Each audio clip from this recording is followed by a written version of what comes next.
الحمدللہ رب العالمین والصلاة والسلام علی سید المرسلین اما بعد فاعوذ باللہ من الشیطان الرجیم بسم اللہ الرحمن الرحیم الحمدللہ تعالی اللہ رب العزت کی توفیق اور اس کے فضل سے آج ہم اپنی سلسلہ وار گفتگو کو آگے بڑھاتے ہوئے اور مال و اولاد یہ ایک بڑی آزمائش ہے، فتنہ ہے، اسی ضمن میں ہم اپنی آگے کی گفتگو کر رہے ہیں۔ تو اللہ تبارک و تعالیٰ نے ارشاد فرمایا، بے شک تمہارے مال اور تمہاری اولاد ایک بڑی آزمائش ہے اور اللہ ہی ہے جس کے پاس بڑا اجر ہے۔ سورہ تغابن کی آیت نمبر 15۔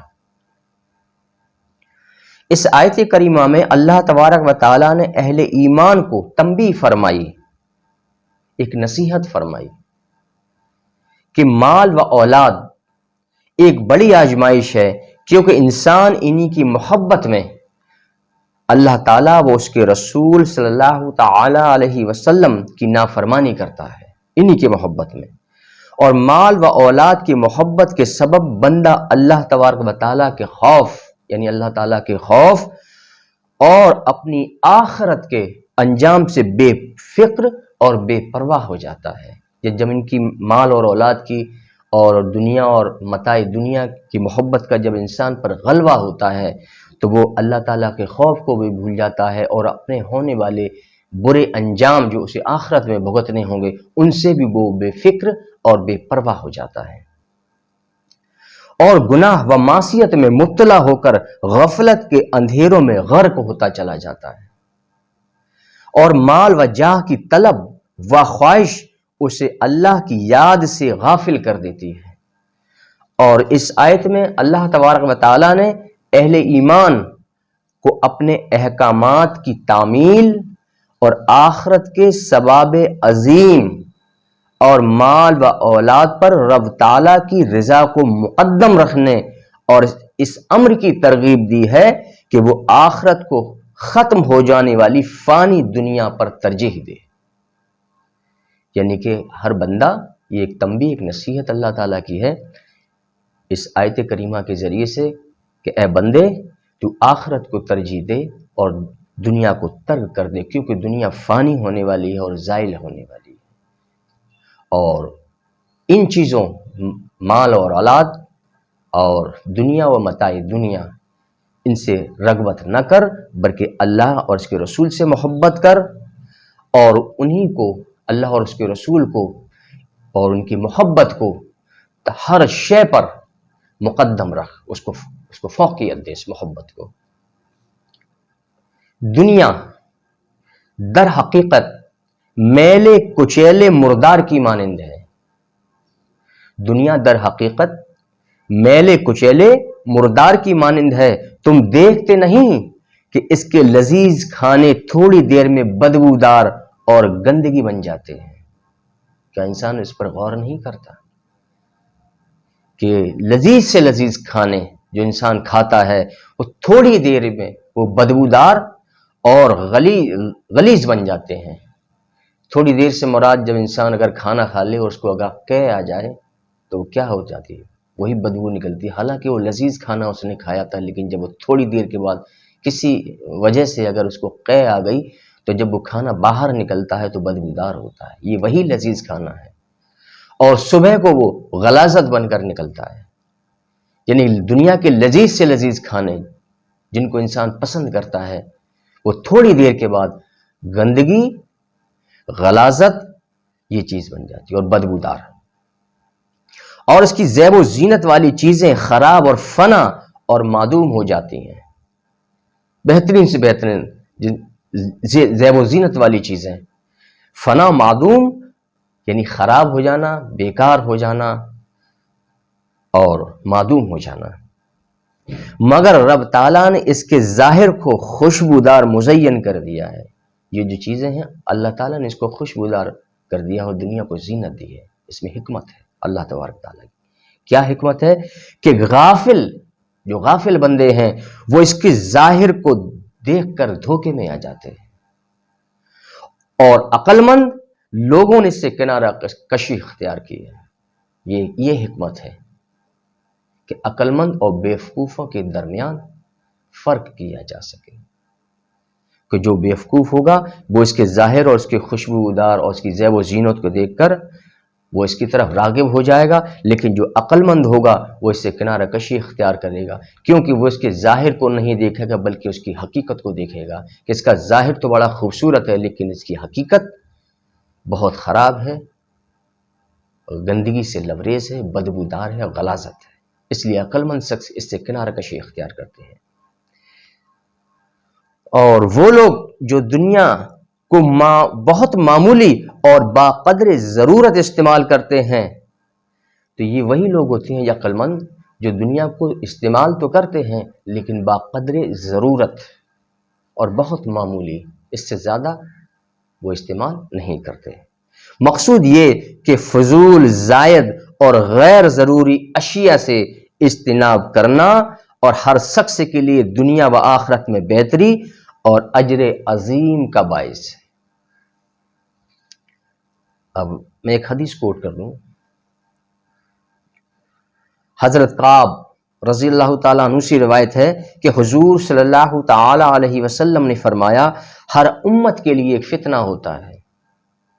بڑا توجہ طلب ہے یہ حدیث، اس پر ہمیں ہر وقت غور کرنا چاہیے، اور وہ آیات جو اللہ تبارک تعالیٰ نے قرآن مجید میں ارشاد فرمائی کہ مال اور اولاد تو بس فتنہ ہی ہے، آزمائش ہے، تو ایک وہ فتنہ ہمیں یاد رکھنا چاہیے، اور دوسرے یہ حدیث جو کہ اس قرآن مجید کی آیات کی تصدیق بھی کرتی ہے، اس کی حمایت بھی کرتی ہے، اس کی تائید بھی کرتی ہے۔ تو حضور صلی اللہ تعالیٰ علیہ وسلم نے فرمایا، ہر امت کے لیے ایک فتنہ ہوتا ہے اور میری امت کا فتنہ مال ہے۔ بعض لوگوں کے ذہنوں میں یہ ہوتا نا، اکثر میں نے دیکھا ہے کہ جب کسی پر مال کی کثرت ہوتی ہے تو وہ یہ کہتا ہے کہ اللہ کی بڑی رحمت ہے، اللہ کا بڑا فضل ہے، جیسا کہ حالانکہ پچھلی نشست میں ہم نے یہ بیان کر دیا تھا کہ مال رحمت کب ہے اور مال فتنہ کب ہے، لیکن یہاں تو عموماً ایک ہی چیز انسان جو ہے گمان کرتا ہے کہ وہ ہر وقت اس کو رحمت گمان کرتا ہے، رحمت تصور کرتا ہے، لیکن ایسا نہیں، بالکل غلط۔ اللہ کے رسول نے کیا فرمایا کہ مال میری امت کے لیے فتنہ ہے، اور ہر امت کے لیے کوئی نہ کوئی ایک فتنہ ہوتا تھا، اور میری امت کا فتنہ مال ہے، یعنی اسی سے فتنہ آئے گا، یعنی اس سے فساد بھی ہو سکتا ہے مراد، اور اس سے آفات بھی ہے، اور اس سے آزمائش بھی ہے۔ حالانکہ اگر ہم ایک نظریے سے دیکھیں تو یہ تینوں معنی اپنی جگہ پر درست ہے، کہ جب انسان ان کی محبت میں مبتلا ہوگا تو ظاہر سی بات ہے اس پر بلائیں بھی نازل ہوں گی، اور وہ آفت میں بھی پڑے گا، اور آزمائش تو ہے ہی، اور اس سے فساد کا بھی امکان ہوتا ہے۔ تو اس کے جتنے بھی معنی کریں گے وہ سارے اپنی جگہ پر صحیح ہے، بس اس کا ایک جو ایک خصوصی معنی ہے وہ ہے کہ فتنہ ہے، بس جیسا کہ اللہ کے رسول نے فرمایا کہ ہر امت کے لیے ایک فتنہ ہوتا ہے اور میری امت کا فتنہ مال ہے۔ اور یہ حدیث آپ کی ترمذی شریف میں ہے، اس کا حدیث نمبر ہے 2336، اور اس کو امام بہقی نے اس کو شعب الایمان میں روایت کیا ہے، اس کا حدیث نمبر ہے 10309، اور ابن حبان نے اس کو صحیح میں روایت کیا ہے، اس کا حدیث نمبر ہے 3223، اور اس کو امام طبرانی نے معجم کبیر میں روایت کیا، اور اس کا حدیث نمبر ہے 404۔ اگلی حدیث حضرت بریدہ رضی اللہ تعالی عنہ سے روایت ہے کہ ایک مرتبہ نبی کریم صلی اللہ تعالی علیہ وسلم خطبہ ارشاد فرما رہے تھے کہ حضرت حسن و حسین علیہم السلام، حضرت حسن و حسین علیہم السلام آئے، یعنی دوران خطبہ ان دونوں شہزادوں نے سرخ کپڑے پہن رکھے تھے،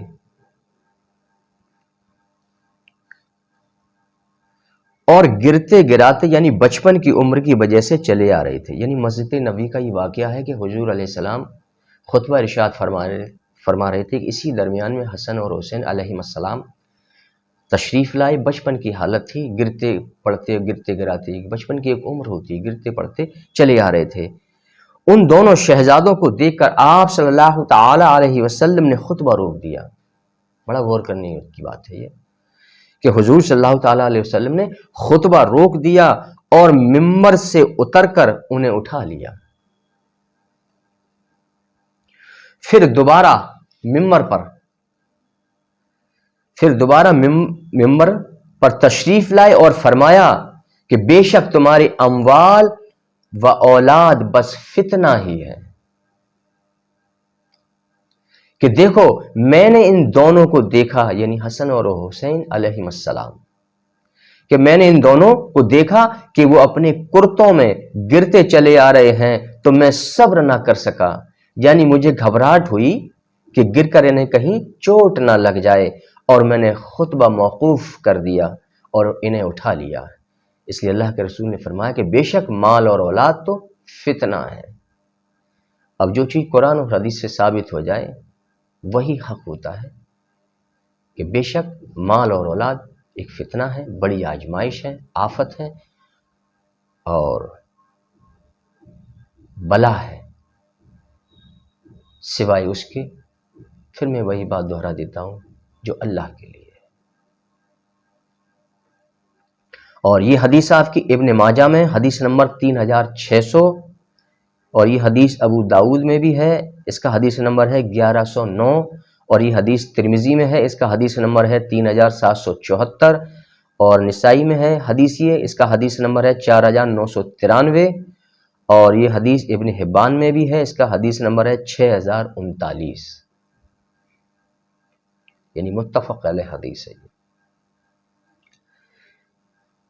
اس کے بعد اگلی حدیث حضرت ابو سعید خدری رضی اللہ تعالی عنہ سے روایت ہے کہ نبی کریم صلی اللہ تعالی علیہ وسلم نے فرمایا کہ دنیا میٹھی سرسبز ہے اور اللہ تعالیٰ تمہارے اعمال کو جاننے والا ہے کہ تم کیسے اعمال کرتے ہو، سو تم دنیا و عورتوں کے فتنوں سے بچو۔ پھر اللہ تبارک تعالیٰ نے جس طرح سے ہمیں قرآن مجید میں تنبیہ فرمائی، جس طرح سے اللہ تعالیٰ نے اسی طرح سے نبی کریم صلی اللہ تعالیٰ علیہ وسلم نے ان احادیث کے ذریعے سے ہمیں یہ تنبیہ اور ایک نصیحت فرمائی ہے کہ مال سے، ان کے فتنوں سے، اور ایک اس میں ایک جو لفظ اور جوڑا ہے وہ عورت، یعنی عورتوں کے فتنوں سے بچو، تو یہ بھی انسان کو گمراہی اور غفلت کی طرف لے جاتی ہے اور یاد الہی اور اپنی آخرت سے غافل کرنے والی ہے اور نار دوزخ کا سبب بننے والی یہ شے ہے، یہ چیزیں ہیں۔ اور یہ حدیث ہے، اس کو امام بہقی نے سنن کبریٰ میں روایت کیا ہے، اور اس کا حدیث نمبر ہے 6511، اور یہ شعب الایمان میں بھی ہے، اس کا حدیث نمبر ہے 10301 اور 10304۔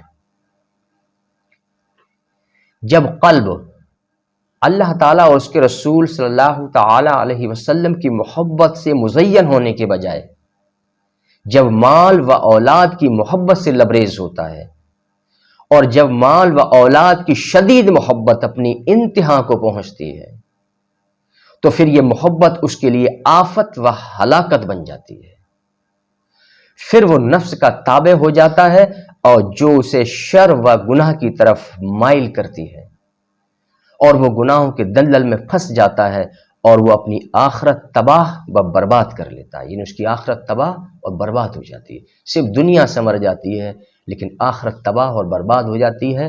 اور دنیا کی مثال ایسی ہے کہ جیسے لاکھوں سال کے مقابلے میں ایک لمحہ، بس یہ دنیا کی مثال ہے۔ حالانکہ اس کی میں آگے بھی وضاحت کروں گا، بلکہ یہ بھی مثال نہیں ہے، وہ ایک لمحے سے کم بھی، ایک وہ لمحہ اس سے بھی بہت کم، یہ دنیا کی مثال ہے لاکھوں سال کے مقابلے میں۔ حالانکہ یہ بھی نہیں، لیکن اس کی میں وضاحت انشاءاللہ اگلے باب میں کروں گا۔ حالانکہ بیوی و اولاد سے محبت کرنا ناجائز نہیں ہے، بیوی اور اولاد سے محبت کرنا ناجائز نہیں ہے، بلکہ ان کے ساتھ محبت، رحم دلی و شفقت و عفو و درگزر کے ساتھ پیش آؤ، اور ان سے ایسی محبت و تعلق نہ ہو جو تمہیں یاد الہی اور محبت الہی سے غافل کر دے۔ یہ ایک حد اللہ اور اس کے رسول نے جو ہمیں قائم کی ہے، جو ہمیں بتائی ہے کہ جو ہے ایک محبت اولاد سے بھی کرو، ہر چیز سے کرو، لیکن ایک حدود کے دائرے کے اندر۔ یعنی ایک تو انتہائی محبت نہ ہو اور حقیقی محبت نہ ہو، تعلقی محبت ہو۔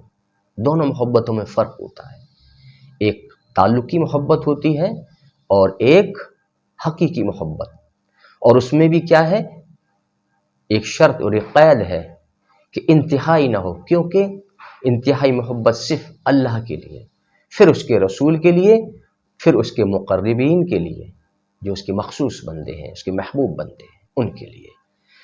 تو بیوی سے، اولاد سے، مال سے یا دنیاوی اسباب سے محبت کرنا ناجائز نہیں، لیکن کیا ہے، دائرہ حدود، تعلقی محبت، حقیقی نہیں اور انتہائی نہیں، کیونکہ یہ چیزیں تمہیں یاد الہی اور محبت الہی سے غافل کر دیں گی اور تمہیں آخرت سے بے فکر اور بے پرواہ بنا دیں گی، اور تم بھول جاؤ گے اپنی آخرت کو، اپنی قبر کو بھی بھول جاؤ گے، اپنی قیامت کو بھی بھول جاؤ گے، اور دوزخ کو بھی بھول جاؤ گے، اور جو تمہیں برے اعمال کے سبب ملنے والے ہیں، سخت دردناک عذاب، اس کو بھی تم بھول جاؤ گے۔ اس لیے ان کی محبت کو ایک دائرہ حدود کے اندر مقید کیا گیا ہے۔ اور حقیقی محبت تو صرف اللہ تعالی اور اس کے رسول کے لیے مختص ہو۔ حقیقی محبت یا انتہائی محبت صرف اللہ اس کے رسول کے لیے مختص ہو، یعنی خاص ہو، اور یہ مسلمان کے ایمان کے لیے شرط اور نجات کا باعث ہے۔ جیسا کہ ارشاد باری تعالی ہے، اے نبی مکرم صلی اللہ تعالی علیہ وسلم، آپ فرما دیں کہ اگر تمہارے باپ، تمہارے دادا، تمہارے بیٹے، اس میں بیٹیاں بھی شامل ہیں، اور تمہارے بھائی اور بہن بھی اس میں شامل ہیں، اور تمہاری بیویاں اور تمہارے دیگر رشتہ دار اور تمہارے اموال، یعنی تمہارے مال کی جمع ہوتی ہے اموال، تمہارے مال اور جو تم نے محنت سے کمائے، وہ سارے مال، ہر قسم کا مال، سونا چاندی، ہر قسم کا مال، اور تجارت و کاروبار جس کے نقصان سے تم ڈرتے ہو، اور وہ مکانات جنہیں تم پسند کرتے ہو، تو تمہارے نزدیک اللہ تعالیٰ و اس کے رسول اور اس کی راہ میں جہاد سے زیادہ محبوب ہوں، تو پھر انتظار کرو یہاں تک کہ اللہ تعالیٰ اپنے حکم عذاب لے آئے، یعنی اللہ تعالیٰ اپنا حکم عذاب لے آئے، اور اللہ تعالیٰ نافرمان لوگوں کو ہدایت نہیں دیتا۔ یعنی اس میں تو پوری طرح سے واضح کر دیا کہ اللہ تعالیٰ نے، یعنی تمہارے اہل خانہ میں تمہاری باپ، تمہارے ماں باپ بھی آ گئے، اس میں تمہارے بھائی بہن بھی آ گئے، تمہارے رشتہ دار بھی آ گئے، تمہاری بیوی بھی آ گئی، تمہاری مال اور مطلب جو چیزیں جو دنیا میں رہ کر انسان جن جن چیزوں سے محبت کرتا ہے، اللہ تعالیٰ نے ان سب کو کھول کر بیان کیا۔ اس میں صراحتاً بیان آیا کہ یہ ساری چیزیں اگر تمہیں اللہ اور اس کے رسول سے زیادہ پیاری ہیں، تو پھر انتظار کرو کہ اللہ اپنا حکم عذاب لے آئے۔ اب اس آیت کریمہ کو ہمیں ہر وقت اپنے ذہن نشین کر لینی چاہیے، ذہن میں رکھنا چاہیے کہ اگر محبت ہمیں کرنی ہے تو اللہ اور اس کے رسول کا جو حکم ہے وہ صرف یہی ہے کہ انتہائی اور حقیقی محبت اللہ کے لیے ہو، اس کے رسول کے لیے ہو، اور اس کے محبوب بندوں کے لیے ہو۔ مال سے محبت ہو، سے تعلقی، ضرورتی، اور اولاد، بیوی، بھائی بہن، ماں باپ، رشتہ دار، عزیز، اقارب، سب سے محبت ہو، لیکن دائرہ حدود اور تعلقی محبت حقیقی نہیں، ورنہ اس کا انجام بھی اللہ تعالیٰ نے فرما دیا کہ پھر جو ہے انتظار کرو کہ اللہ اپنا حکم عذاب لے آئے۔ اور ایمان کا معیار یہی ہے، اسی کو ایمان کا معیار کہتے ہیں، کہ ایمان کا معیار یہ ہے کہ قلب کے اندر صرف اور صرف ان کی محبت ہونی چاہیے جن کا ہمیں اللہ اور اس کے رسول نے ہمیں حکم فرمایا ہے، ان کی محبت ہمارے دلوں میں ہونی چاہیے۔ اور بقیہ جو دنیا میں جو چیزیں آج ہمارے سامنے، خواہ وہ رشتہ دار ہوں ہمارے یا مال اسباب ہوں، ان سے محبت ہی ہماری کیا ہے، ضرورتی محبت ہو یا پھر تعلقی محبت، بس اس سے زائد اگر ہم کوئی چیز اپنے دلوں میں، اگر ان کی محبت کو اس سے زائد اگر داخل کر لیں گے تو گویا ہمارے دلوں میں اللہ اس کے رسول کی محبت نہیں، کیونکہ جو مال ہمیں دیا وہ بھی اللہ تعالیٰ نے دیا، جو اولاد ہمیں دی اللہ تعالیٰ نے دی، بیوی دی تو اللہ تعالیٰ نے دی، اور اور جو بھی ہمارے نیک اعمال ہوں گے ان کا اجر و ثواب بھی اللہ تعالیٰ ہمیں دے گا، قبر اور قیامت کے خوفناک عذاب سے بھی اللہ تعالیٰ ہمیں محفوظ رکھے گا، جنت میں داخل کرنے والا ہی پروردگار ہمارا ہے، جنت اس نے ہمارے لیے آراستہ کی۔ تو جب سب کچھ کرنے والا، ہمیں پیدا کرنے والا، میری تخلیق کرنے والا، اور ہمیں جسمی اعضا دینے والا، ہمیں عقل دینے والا، یعنی ہر شے جو اللہ تعالیٰ نے ہمیں عطا فرمائی، جب سب کچھ کرنے والا پروردگار ہے تو سب سے زیادہ محبت ہمارے دلوں میں اس کی ہونی چاہیے، ان کی نہیں۔ یہ تو ہمیں بھول جائیں گے، ہمیں معلوم ہے، اور ان چیزوں کو ہم جانتے ہیں لیکن مانتے نہیں۔ اکثر دیکھا ہوگا کہ جو لوگ اپنی بیوی سے بہت محبت کرتے ہیں، انتہائی محبت کرتے ہیں، اور شوہر اگر فوت ہو جائے تو بیویاں دوسرا نکاح کر لیتی، پھر محبت کہاں چلی گئی؟ وہ بہت محبت تھی۔ اکثر دیکھنے کو ملتا ہے بیویاں دوسرا نکاح کر لیتی ہیں، شوہر کے انتقال کے بعد، عدت پوری ہونے کے بعد دوسرا نکاح کر لیتی، پھر وہ محبت کہاں گئی؟ پھر پوری زندگی اس عورت کے اندر اپنے شوہر کا خیال بھی نہیں کبھی آتا ہے، وہاں گئی محبت۔ تو یہ کیا ہے؟ یہ صرف ظاہری محبت ہے، ان کا ظاہر تو بڑا خوبصورت ہے لیکن ان کی حقیقت کچھ اور ہے۔ ہمیں ہمیشہ ہر چیز کے ظاہر پر غور نہیں کرنا ہے بلکہ اس کی حقیقت پہ غور کرنا چاہیے، تو ہر چیز ہم پر نمایاں ہو جائے گی، واضح ہو جائے گی۔ اگلی حدیث میں کوٹ کر رہا ہوں، حضرت ابو ہریرہ رضی اللہ تعالی عنہ سے روایت ہے کہ نبی کریم صلی اللہ تعالی علیہ وسلم نے فرمایا کہ قسم ہے اس ذات کی جس کے قبض قدرت میں میری جان ہے کہ تم میں سے کوئی مومن نہیں ہو سکتا جب تک کہ میں اس کی جان اور اس کے مال سے اور اس کی اولاد سے اور اس کے والد سے اور دنیا کے تمام لوگوں سے زیادہ محبوب نہ ہو جاؤں۔ یہ ہے ایمان کا معیار، ایمان کی شرط۔ ہم کہتے ہیں نا ہم ایمان والے ہیں، تو اللہ کے رسول نے ایمان کا جو ایک پیمانہ دیا ہمیں، جو ایک معیار دیا، اور جو ایمان کے لیے اللہ کے رسول نے ہمیں شرط بتائی، وہ شرط یہ ہے کہ کوئی شخص مومن نہیں ہو سکتا جب تک کہ اس کے دل میں اللہ اور اس کے رسول کی محبت نہ ہو، تمام لوگوں سے زیادہ، دنیا کی ہر شے سے زیادہ۔ اگر اللہ اور رسول کی محبت تمہارے دلوں میں نہیں تو تم مومن ہی نہیں۔ خوب اپنے آپ کو مسلمان تصور کرتے رہو، اور دنیاوی کاموں میں اور دنیاوی چیزوں سے محبت اور رغبت رکھتے رہو، لیکن تم تو مومن ہی نہیں۔ یہ اللہ کے رسول کا فرمان ہے۔ تو کیا ہم مسلمان ہیں تو کیا ہمیں ان حدیثوں پر اور قرآن کی آیات پر کتنا غور کرنا چاہیے؟ یعنی اپنی زندگی کی ہر چیز سے بڑھ کر ہمیں ہر وقت ان قرآن کی آیات اور ان احادیث کو جو میں بیان کر رہا ہوں ہر وقت اپنے ذہن میں رکھنی چاہیے کہ بے شک میں ابھی تک مومن نہیں بن سکا، نام کا مسلمان ہو گیا ہوں، اسلامی نام میں نے رکھ لیا بس، لیکن مومن تو میں ہوں ہی نہیں، کیونکہ مومن ہونے کے لیے کچھ شرائط بھی ہیں، ایمان کا کچھ معیار بھی ہوتا ہے۔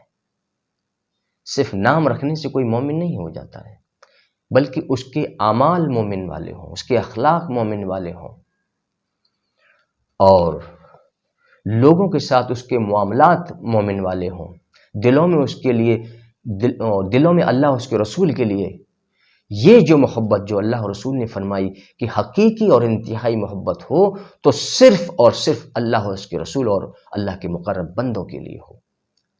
ایک ترتیب ہے،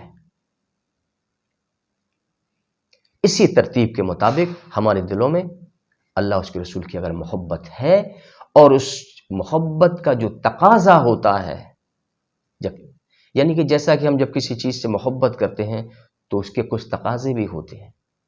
مثلا اگر ہم اللہ سے محبت کرتے ہیں تو اللہ کے احکامات پر ہمیں عمل پیرا بھی ہونا پڑے گا، کیونکہ یہ اللہ کی محبت کا تقاضا ہوتا ہے۔ وہ جو حکم دے اس کی ہم تعمیل کریں، اور میرا رب جس سے ہمیں منع کر دے اس سے ہم رک جائیں، یہ محبت کا تقاضا ہوتا ہے۔ اور جو چیز میرے محبوب کو پسند ہو وہ ہمیں بھی پسند ہو، اور جو چیز میرے محبوب کو ناپسند ہو وہ ہمیں بھی ناپسند ہو، یہ تقاضا ہوتا ہے محبت کا۔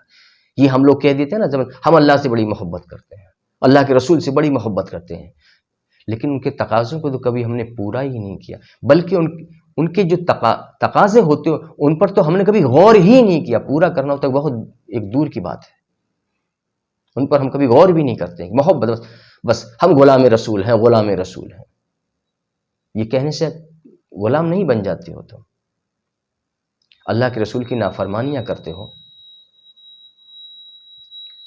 اور ان کی اطاعت نہیں کرتے، اور پھر یہ کہتے ہو کہ ہم غلام رسول ہیں۔ یہ کون سا معیار ہے تمہاری غلامی کا؟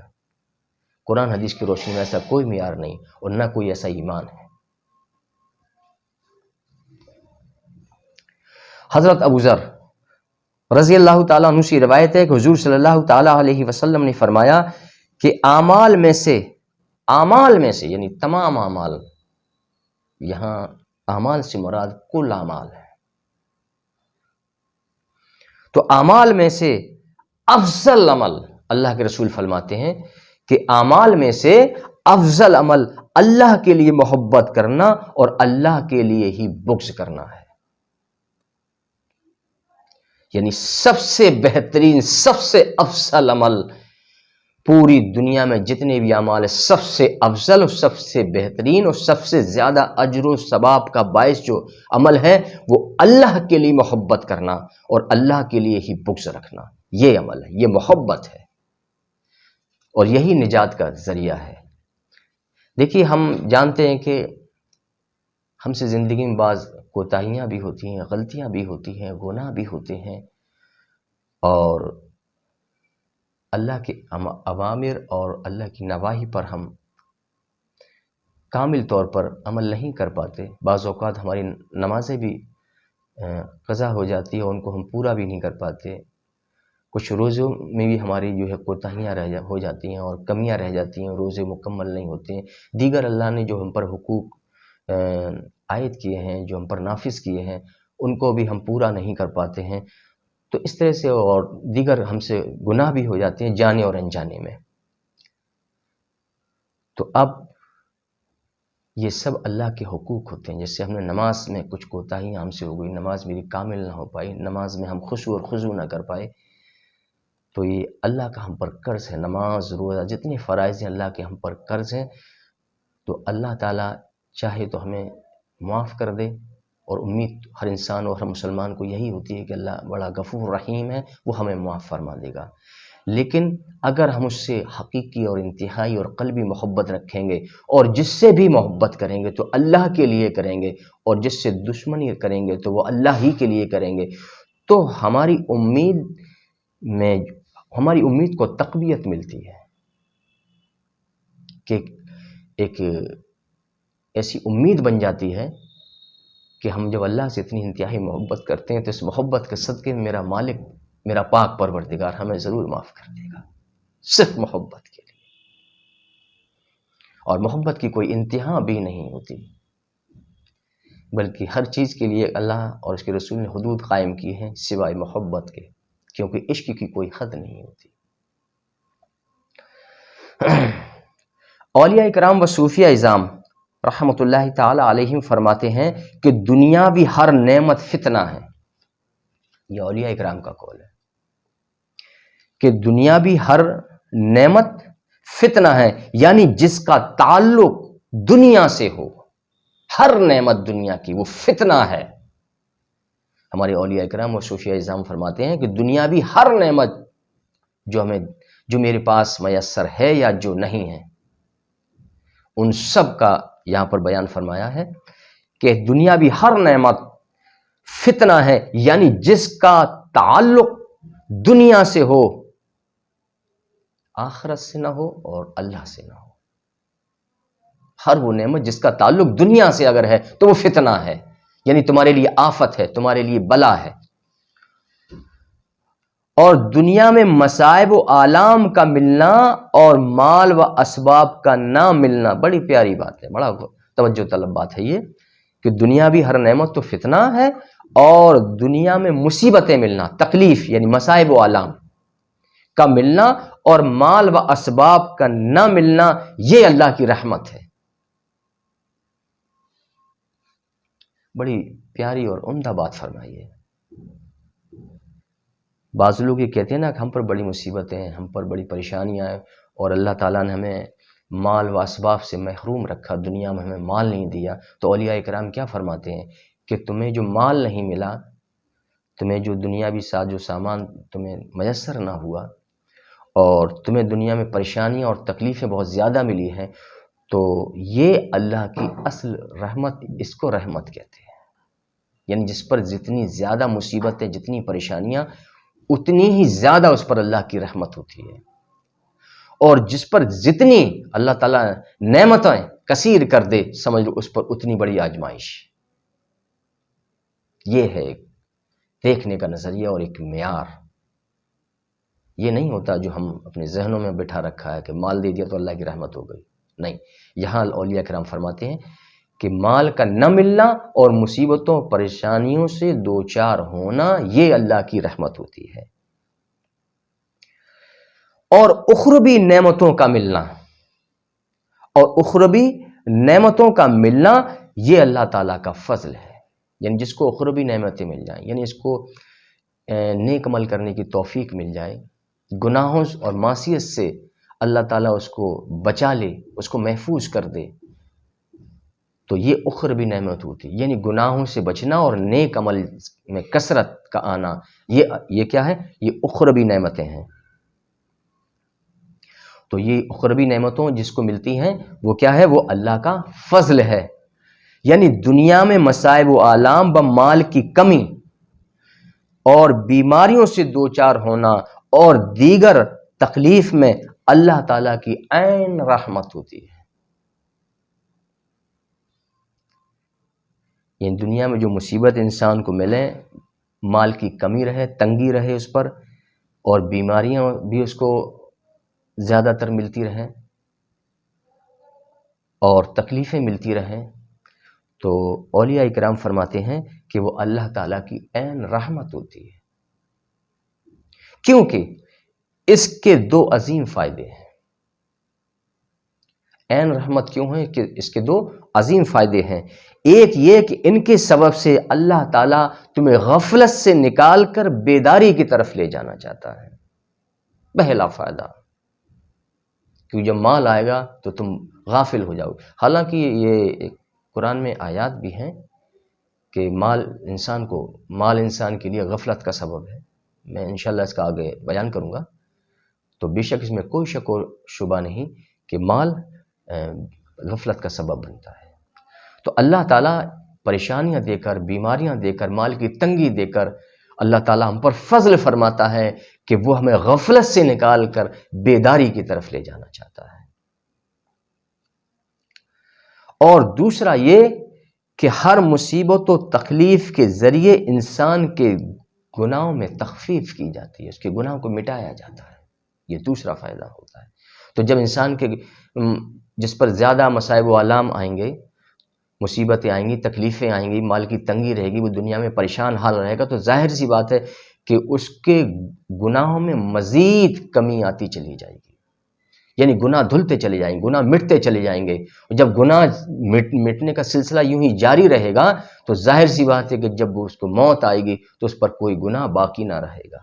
یعنی حالت ایمان میں اس کی روح قبض کی جائے گی. یعنی اس کا خاتمہ پھر ایمان بالخیر پر ہوگا، اور وہ آخرت کے عذاب سے محفوظ ہو جائے گا، مامون ہو جائے گا. تو کتنا بڑا اللہ کا فضل ہے. مصیبتیں، پریشانیاں، تکلیف دے کر، بیماریاں دے کر، مال کی تنگی دے کر اللہ ہم پر فضل فرما رہا ہے.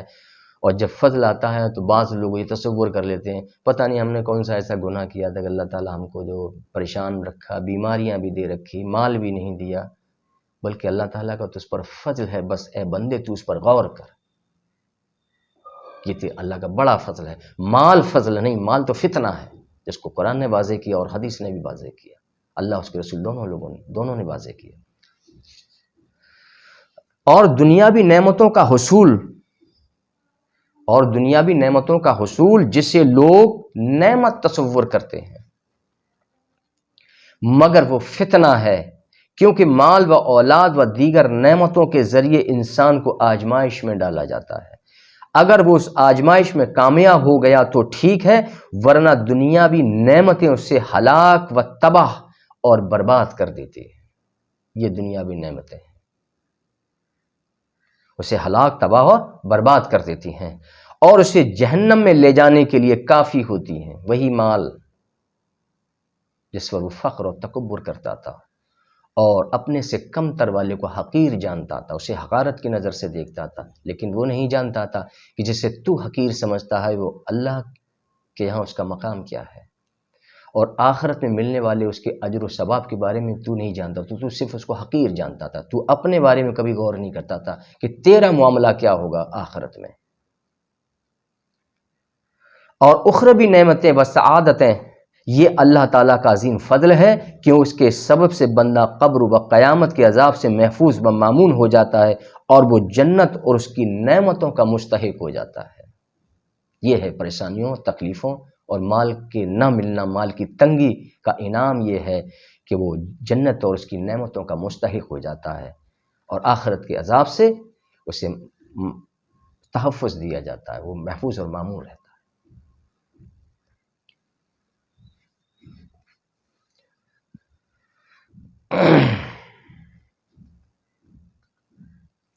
اب ایک اور حدیث، یہ حضرت انس بن مالک رضی اللہ تعالیٰ عنہ سے روایت ہے کہ نبی کریم صلی اللہ تعالیٰ علیہ وسلم نے فرمایا کہ تم میں سے کوئی شخص مومن نہیں ہو سکتا. پھر وہی بات آقا علیہ السلام نے فرمائی ہے، مومن نہیں ہو سکتا جب تک کہ اس کو میری محبت اپنی اولاد اور اپنے والدین اور تمام لوگوں سے زیادہ نہ ہو، اور تم میں سے کوئی شخص صاحب ایمان نہیں ہو سکتا جب تک کہ وہ مجھ سے اپنے گھر و مال و جائیداد اور لوگوں سے زیادہ محبت نہ کرے.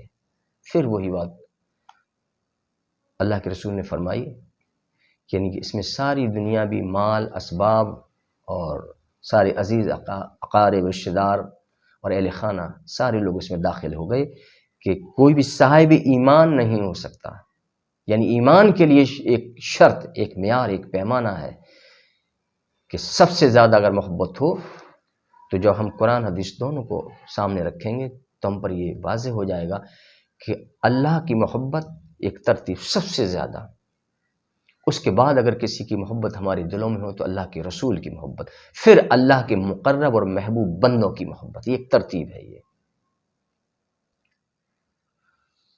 اور تب تک کوئی نہ تو ایمان والا ہو سکتا ہے، نہ مومن ہو سکتا ہے، نہ صاحب ایمان ہو سکتا ہے. یہ حدیث نسائی شریف کی حدیث ہے. اس کا حدیث نمبر ہے 5019 اور 5020.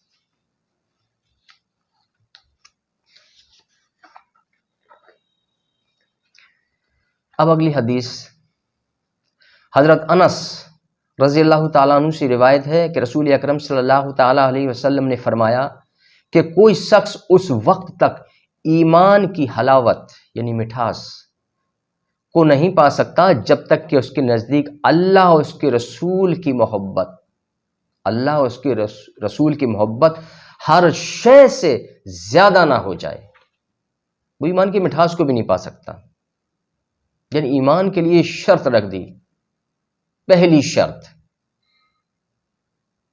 کہ اللہ اور اس کے رسول سے محبت اور اللہ کے لیے لوگوں سے محبت، اور جس چیز سے بھی کائنات میں ہر شے سے اگر کسی بھی چیز سے اگر محبت ہو تو اللہ کے لیے ہو، اور دشمنی بھی ہو، بغض بھی ہو تو اللہ کے لیے ہی ہو، ہر شے سے زیادہ نہ ہو، اور وہ جس سے بھی محبت کرے تو صرف اللہ تعالیٰ کے لیے کرے.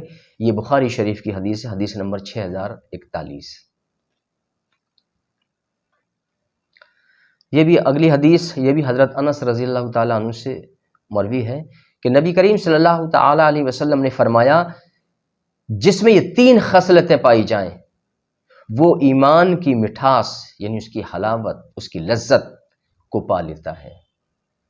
تین چیزیں، تین خصلتیں جس میں پائی جائیں، وہ کیا ہیں کہ اس کے نزدیک اللہ و اس کے رسول ہر شے سے زیادہ محبوب ہوں، اور وہ کسی سے بھی محبت کرے تو صرف اللہ کے لیے کرے، اور یہ کہ اسے کفر میں لوٹ جانا اسے اتنا برا لگے جیسے آگ میں ڈالے جانے کو وہ برا خیال کرتا ہے۔ یہ حدیث صحیح مسلم کی حدیث نمبر اس کا 165، بخاری کی حدیث نمبر 6941، ترمذی کی حدیث نمبر 2624، ابن ماجہ کی حدیث نمبر 4033، اور نسائی کی حدیث نمبر 4992، 4993، اور ابن حبان کی حدیث نمبر 237، اور اس مسند احمد کی حدیث نمبر 12021۔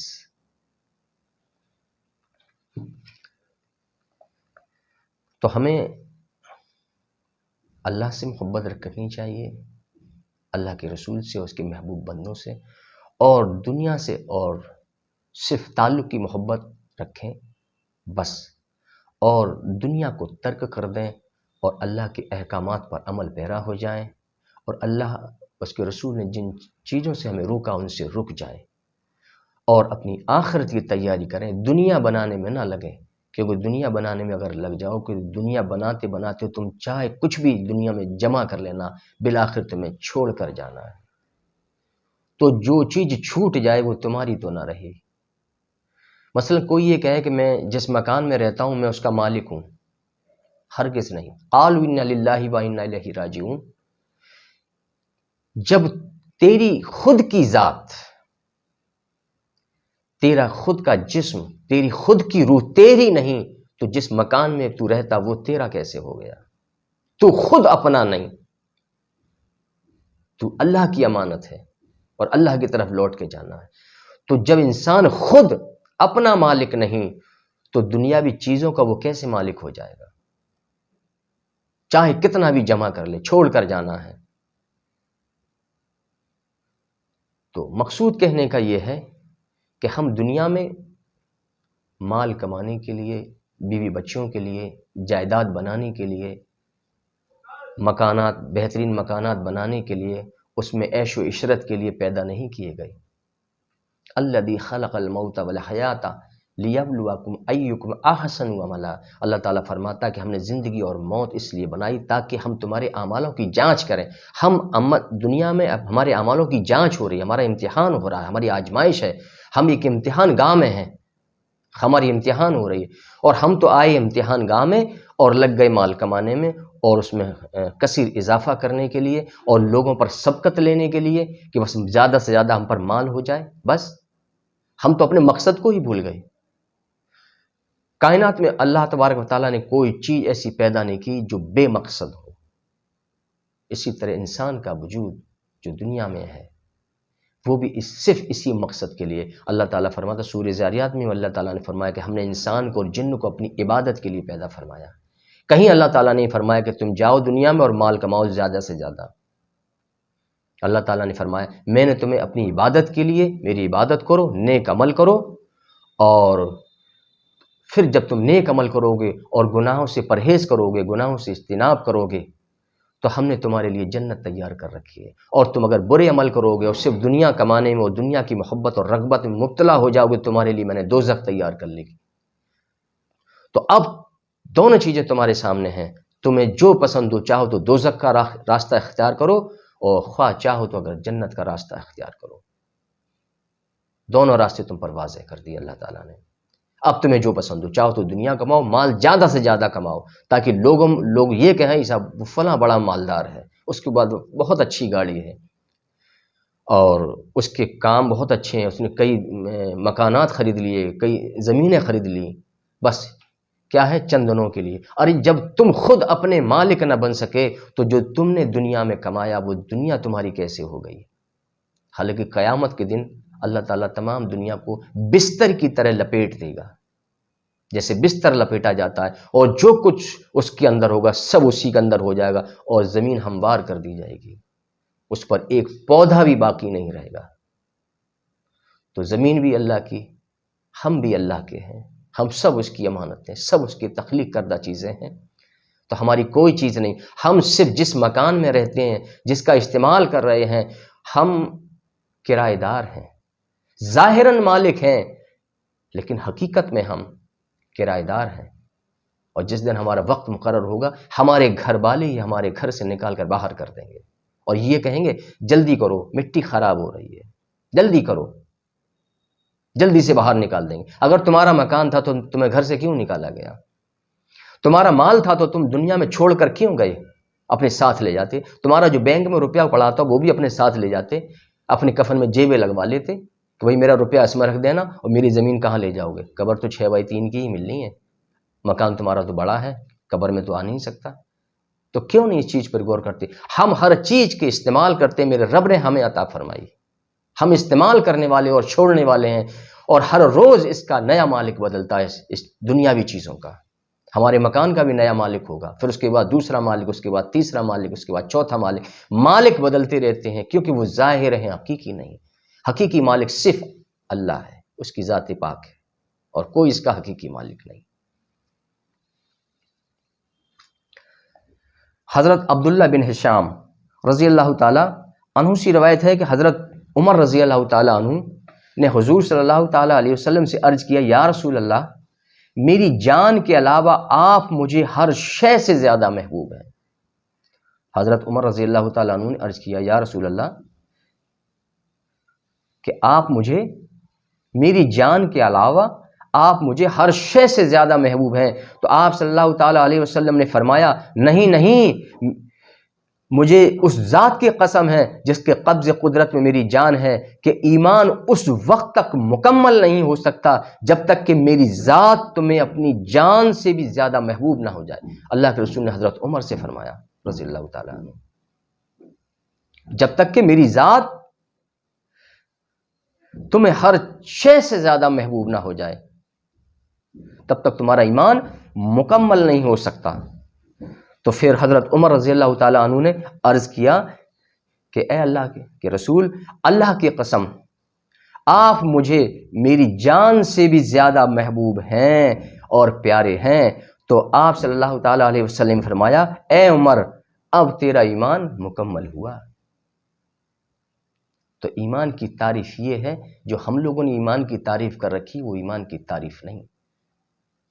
ایمان یہ ہے کہ کس درجے کی محبت ہونی چاہیے ہمیں اللہ اس کے رسول سے، یہ ایمان ہے. اور یہ حدیث آپ کی بخاری شریف میں ہے، حدیث نمبر اس کا ہے 6632.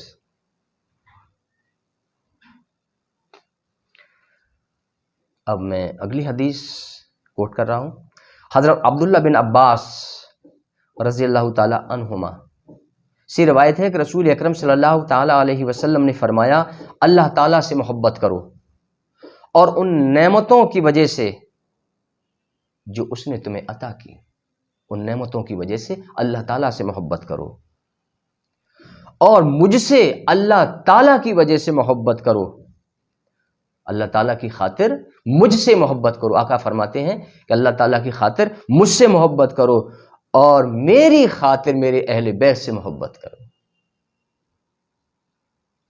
یہ حدیث ترمذی شریف کی حدیث نمبر 3789 اور حاکم کی حدیث نمبر 4716 اور طبرانی معجم کبیر کی حدیث نمبر 2639 اور بہقی شعب الایمان میں یہ حدیث ہے، حدیث نمبر 408.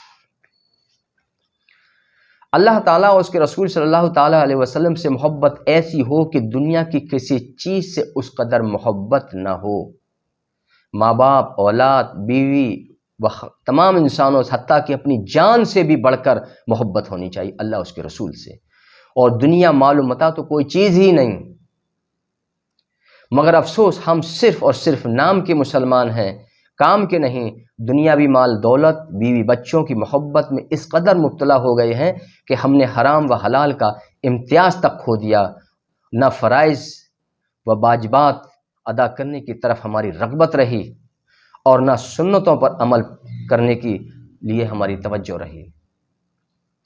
اللہ و رسول سے سچی و خالص محبت رکھنے والا شخص تو وہ ہوتا ہے جو کہ اللہ و رسول کے اوامر و نواہی پر عمل پیرا ہو و طاعت الہی کے لیے حتی الامکان کوشش کرے، اور اللہ و رسول کی نافرمانی سے اجتناب کرے، اور اللہ تعالیٰ و اس کے رسول کی محبت میں خود کو مستغرق کر دے، اور اپنی زندگی کو اللہ و رسول کے حکم کے مطابق گزارے۔ اللہ تعالیٰ ہم تمام مسلمانوں کو اپنے و اپنے حبیب سے ہر شے سے بڑھ کر محبت کرنے و کامل اطاعت کرنے و دنیا سے بے رغبت اور آخرت کی طرف راغب ہونے کی توفیق مرحمت فرمائے، آمین ثم آمین۔ اور اس کے ساتھ ہی میں اپنی گفتگو کو ختم کر رہا ہوں۔ انشاءاللہ العظیم اگلی نشست میں ہم بیان کریں گے مال و اولاد دنیا کی زینت اور نیک اعمال آخرت کی زینت ہے۔ اس عنوان کے تحت انشاءاللہ ہماری گفتگو ہوگی۔ وما علینا الا البلاغ المبین۔